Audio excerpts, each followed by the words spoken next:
Hi guys, welcome to today's lesson on protein denaturation.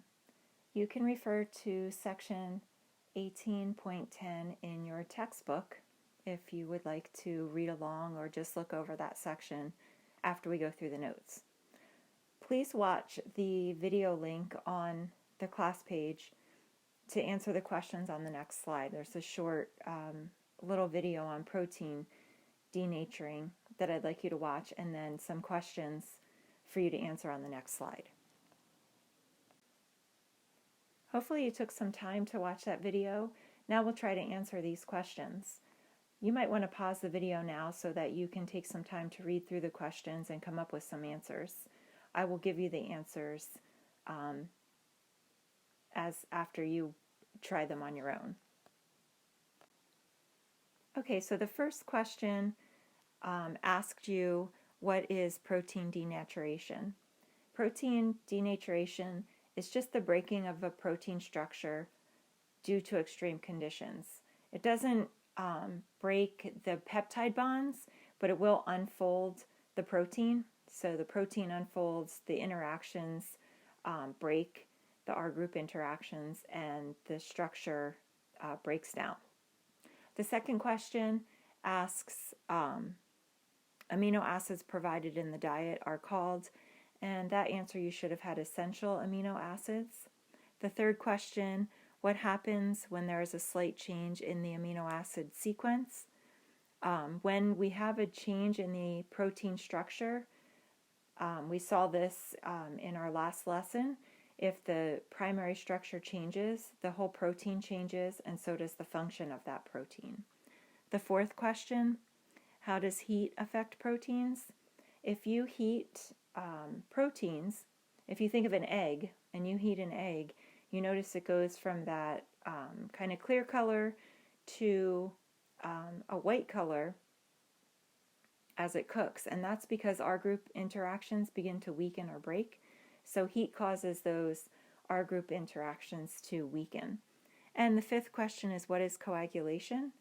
And coagulation is just proteins unfolding, and when they unfold, they become entangled, and they sort of look like spaghetti. So coagulation is just the unfolding and the entanglement of protein chains when they're in their primary structure. Denaturing of proteins occurs when organized structures of globular or fibrous proteins, for example, the alpha helix, the beta pleated sheets, any of those tertiary folds, when they become disorganized or unfolded, that is denaturing.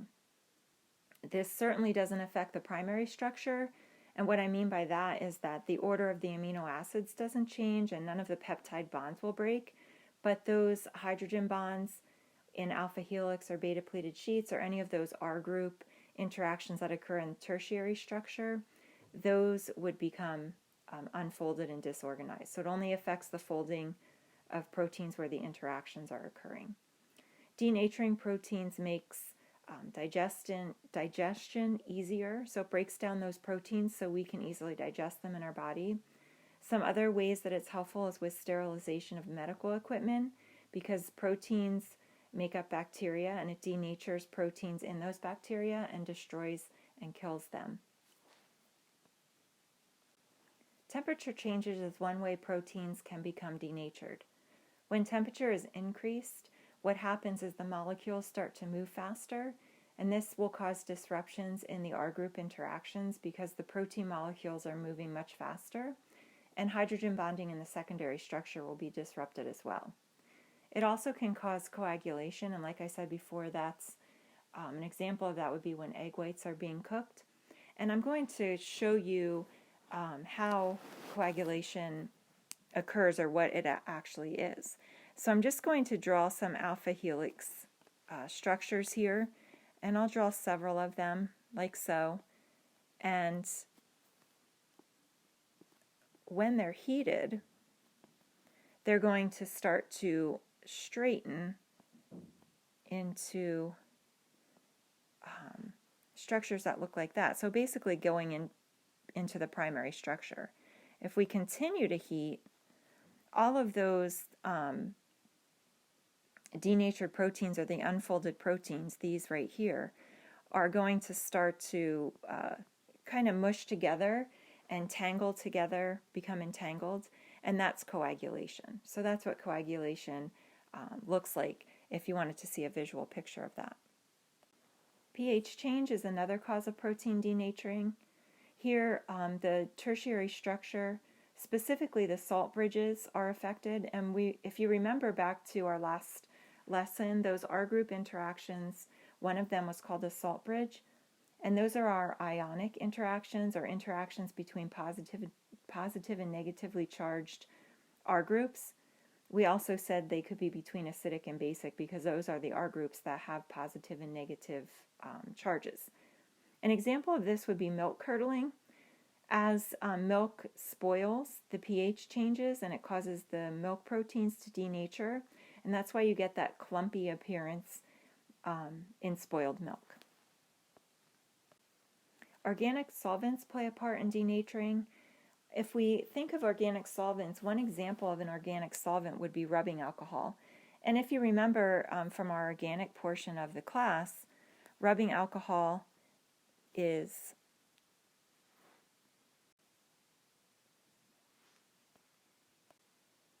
organic solvents do play a part in denaturing, and probably the best organic solvent to talk about would be rubbing alcohol, because it's one that you're already familiar with.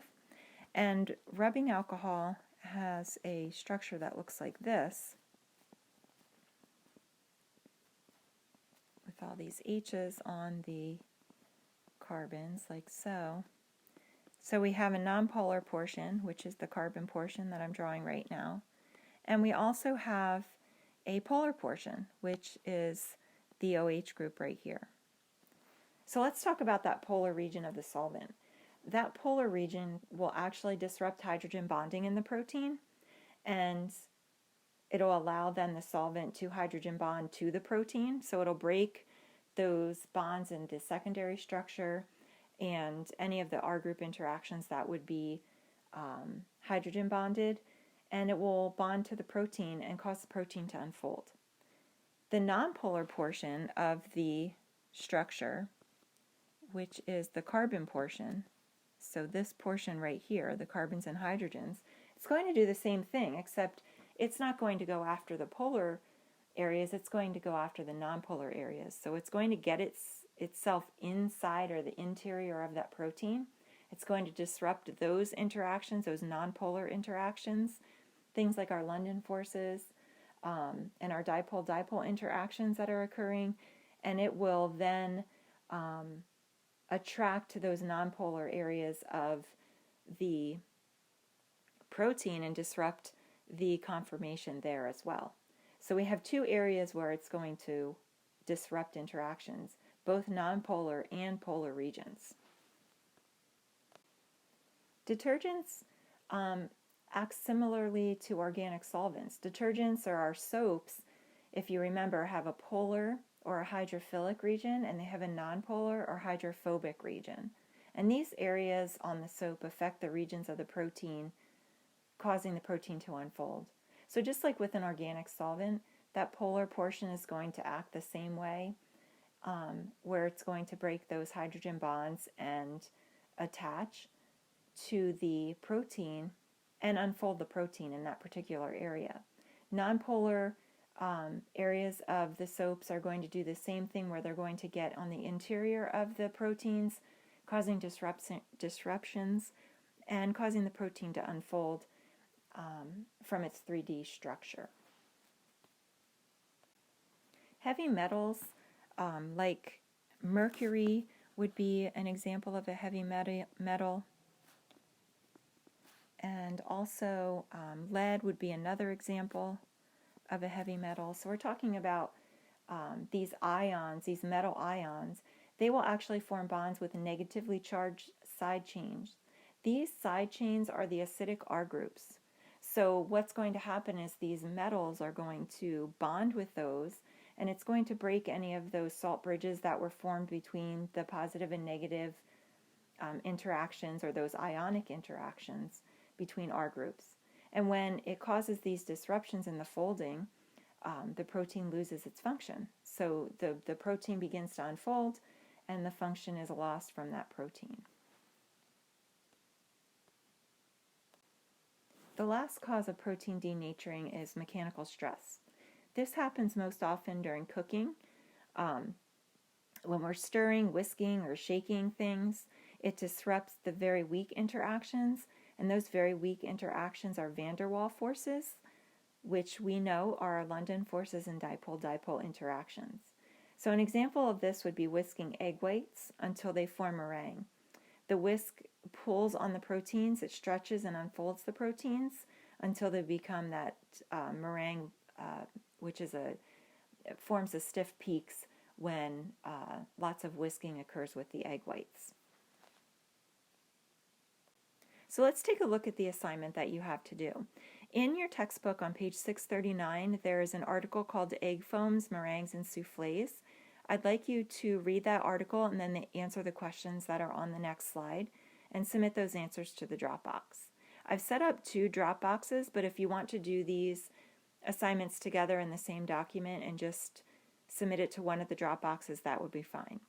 The other assignment that you have to do is on page 647, and it's just some questions from the textbooks number 85 to 87, and also submit those to the Dropbox. Like I said, 2 Dropboxes, one for each assignment, or do the assignments together on one document and submit to one of the Dropboxes, and I will see both of those assignments.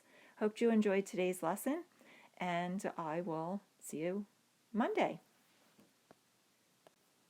I almost forgot, I need to show you these questions. So here are the questions for the article that you need to read in your textbook, Egg Foams, Meringues, and Soufflés.